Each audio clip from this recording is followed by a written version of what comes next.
I'm not at home. Please go near the TV and check if it's on or not. Check if anyone's sitting at the chairs. These are the commands I gave to a robot operating inside a simulated living room. I was able to navigate it with natural language commands, not coordinates, not pre-programmed instructions. The system had a semantic information stored about the environment and interacted with it, like you would do with a natural human.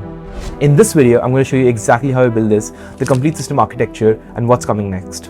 If you don't know, my name is Bharat Jain, and I build applications on physical AI and agentic systems for robots. And I share everything I build and learn here on this channel. I built the Semantic robot through the following 5-step process. Step 1 is where I set up the environment with the robot with the necessary sensors. This included LiDAR and other sensors, including cameras required for it. The next phase was essentially building the navigation stack. The third phase was using the navigation stack to autonomously explore and build the occupancy map along with it. The fourth was to essentially capture the images to be able to get a full semantic picture of the room. And the fifth was to retrieve the goals the user gave and to navigate to that goal. So let's take a look at them. If you don't have your own robot with LiDAR or camera, you don't have to worry with this video. We'll actually be building everything inside the Ignition Gazebo simulation. It really has a very good integration with ROS, which stands for Robot Operating System, something that we'll be using extensively throughout the project. I'm now inside the working folder of the project. Let's see all the files present here. As you can see that this is the main SDF file format. Now simulations in Ignition Gazebo are described in the .sdf file format. And as you can see that this is the one that's sort of defining everything in the simulation, including the physics, the robot, and everything else. So let's take a look at how the simulation looks like right now. Okay, so the simulation has opened up. And as you can see that this is the robot. It's a 2-wheel differential drive robot, and I just want to show you around the surroundings. It's a sort of common living room with some of the common objects that we may find. There's a rug, there's a television, and there's a planted plots, as well as there's couches and chairs as well, and some cupboards. So one of the things I told you about is that this robot also has LiDAR as well as camera available. So in order for us to check if the camera is available, we can just go on here and we can search for image display, and if it should subscribe to the image display topic, and we see this here coming up. And if you zoom in here, you sort of see that this is the sort of POV version of the robot itself, and once the robot starts to move, the image also should move accordingly as the robot is moving. That is great. Now let's see how the mapping is being done, and let's see if the LiDAR is working as well. Again, this is the same simulation, and let's go on ROS. So you sort of see that this is sort of the initial map that's being started to build up, and because it's sort of running the autonomous navigation right now, so it's being given the goals, and this is the sort of the POV version of the robot. That's the camera installed in the robot itself, and we can sort of see what exactly is being coming in the feed itself. And this is the robot that sort of has a LiDAR integrated with it, and sort of drawing the map accordingly. So that's great. Now let's see how can we use it to sort of build a map autonomously without sort of teleoperating, and that's the second step for us. Before we look at autonomous mapping as to how that's happening, let's sort of understand the autonomy of an occupancy map and the map that's been created inside ROS, which is using a LiDAR. Now if you see that the cells can have sort of 3 types of values in a occupancy grid or in a map that's been generated by a LiDAR sensor. It could be either free, it could be unknown, or it could be occupied. Alright, so the ones that you see in gray are essentially the unknown cells. The fact that the states of these cells have not yet been known because the robot didn't have the chance to go to the location where the LiDAR could access the cells. The ones that you see in white are essentially the cells which are free cells. These cells have been explored, and the fact that there's free space in this particular cell and the robot can move freely in this area. Alright, lastly, the cells could also be occupied. So the ones that you see around the boundaries are sort of the boundary cells where there is the fact that the robot can't move along these or across these sort of cells, and this is generally denoted by any objects that's there in the map or the walls that are surrounding the map itself. Alright, so that's the anatomy of the map. Let's jump into the next topic, which is to understand frontiers. So let's try to understand what exactly are frontiers and why they're being used. So the idea behind autonomous navigation is simple. So the robot actually identifies places that have not yet been completely explored, like this region. The gray cells means unknown. It could be a wall which the robot cannot pass through, or a free space, which is white in this case. We call these regions frontiers. During exploration, there are a bunch of these frontiers, as you can see from the infographic. Frontier cells are then clustered into frontier regions using common algorithms like breadth first search. For each frontier cluster, its corresponding centroid is calculated, which is fx and fy, which will serve as the goal coordinate if that frontier is selected. Clusters that are too close or have previously failed or timed out are removed or blacklisted for optimal exploration. Only clusters above a certain threshold are considered next. Once we have the frontiers clusters, a final score is computed to rank them, which is as follows. The score is going to be equal to the size of the cluster, the penalty that we're going to do for the distance from the robot to the frontier cluster, the revisit penalty, the blacklist penalty, and the bias, if there's any, from the robot or from the navigation side. The highest scoring frontier is then selected and sent to navigation as the goal. Alright, so now let's take a look at step 3, which is to build an occupancy map using the navigation stack that we just discussed and capturing images from the robot at fixed intervals and labeling them for semantic understanding. So as we just discussed that, the robot will be using a frontier exploration algorithm, where the idea is that robot will be identifying some frontiers, which are essentially some unknown places that the robot can go to, and in the process of going to these unknown places, the robot will explore more of the map itself. So as you see that this is a frontier goal that was identified by the robot, and the robot is navigating towards that goal.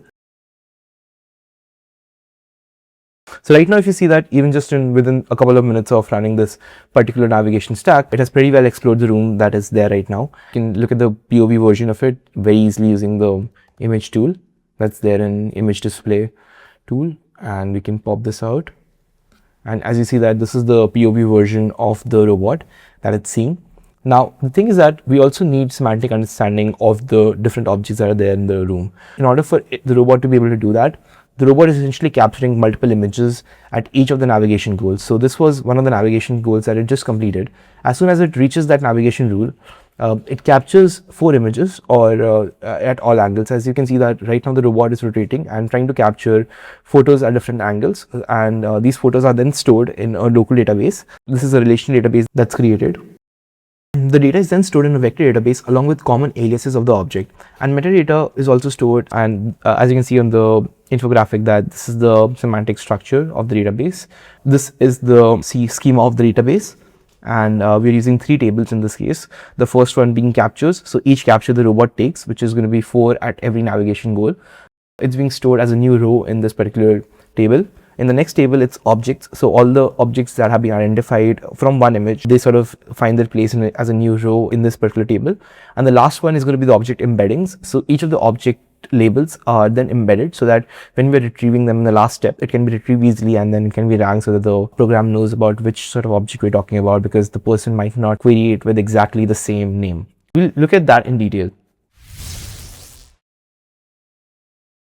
Let's look at the final step, step 4, where the most relevant image coordinates are retrieved using cosine similarity. Now that we have everything we need, right? We have the map with us, which is this in this case. This is the occupancy grid map, which is generated from the LiDAR sensor attached to the robot, as well as we have semantic understanding in the database, as well as the images of the room taken at different places.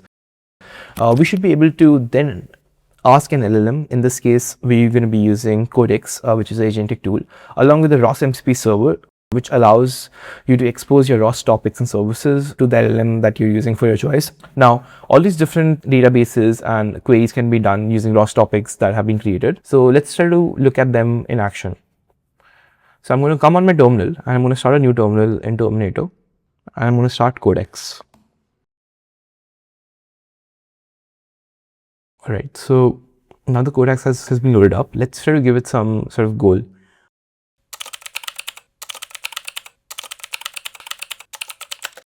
Alright, so I've given a command where it has to go near the television inside the simulation and then see what is being played and if the TV is on or off. So let's see how it does it. So when I say the command, which is to sort of go to the TV and see if it's on or off, the LLM is able to pick up the key information, the key object from it, and able to query the database that we have, which is the embeddings database, and find the most relevant objects which are seen till now by the Explorer robot itself. And from those most similar objects, the metadata has then been retrieved off, which includes the navigation positions as well as the different coordinates of the particular object. Now, one thing to note is that one of the same object can also be seen at different locations or different coordinates of from the environment itself. So a television can be seen from this angle or anywhere else in the thing.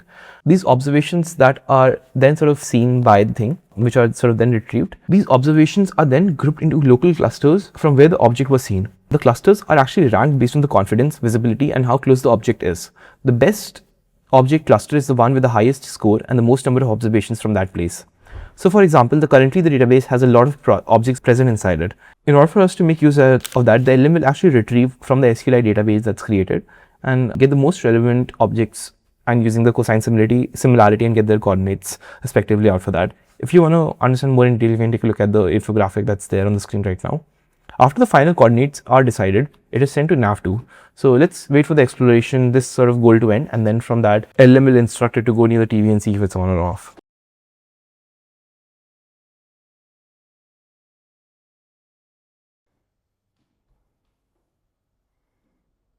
Alright, so as you see that the goal has been given, and the goal is pretty close to the television, and the idea is that this goal was given by the LLM itself.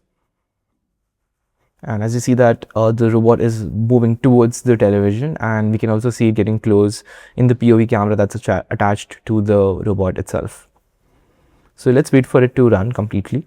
And right now coding agent is waiting for the robot to reach its final destination and give a command of goal successful.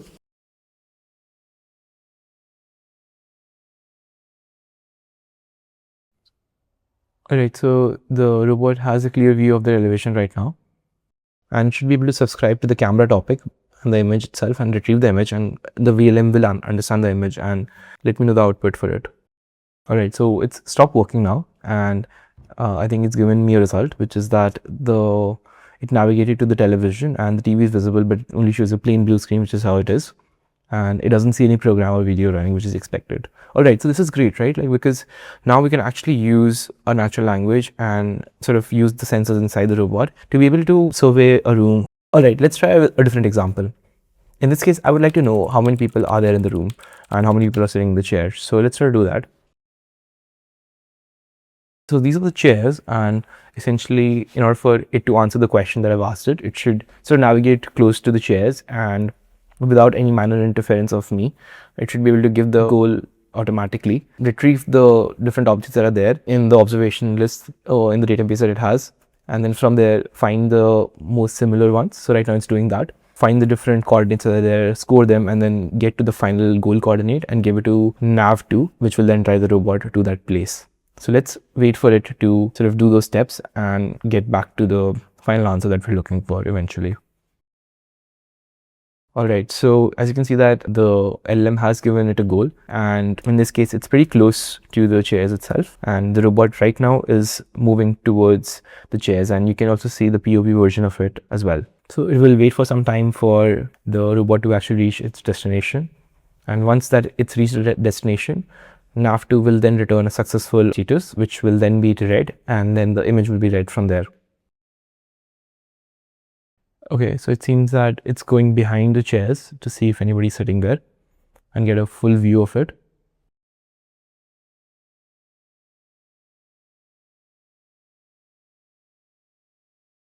Alright, so the LLM has given us a final output, which is that there's 0 people sitting on the chair, which is actually the correct answer. Perfect. Alright, so the last thing that I would like to do is that I would like to just tell the robot to go to near this potted plant. Right now it has a vision of it. So let's see if it can do that. So I've asked it to go very near to the potted plant. Alright, so you see that it's given us, so the LLM has given a goal where now it's very near to the potted plant, this particular region. And we could also see that the robot has started to move and it's sort of navigating through it.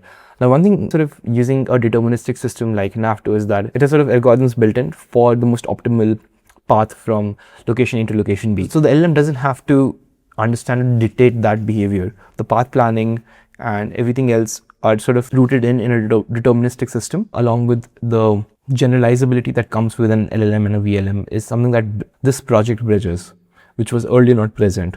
So essentially the LLM is doing what it does the best, which is to understand context, flow instructions, and call the relevant tools. The execution is handled by more deterministic systems like the nav2 and Gazebo and ROS. Alright, so we're almost reaching the end of our goal.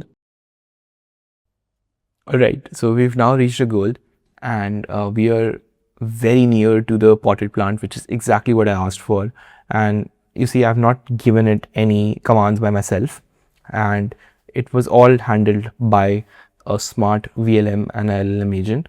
everything, including the navigation, including the processing of the images after reaching the goal. Everything was done by the LLM, and you could very well use it for a lot of different scenarios and use it in your everyday life. We can also take this in physical robots as well, and I'll be doing that in my upcoming videos. So if that's something that excites you, make sure that you do subscribe to my channel, and have a nice day.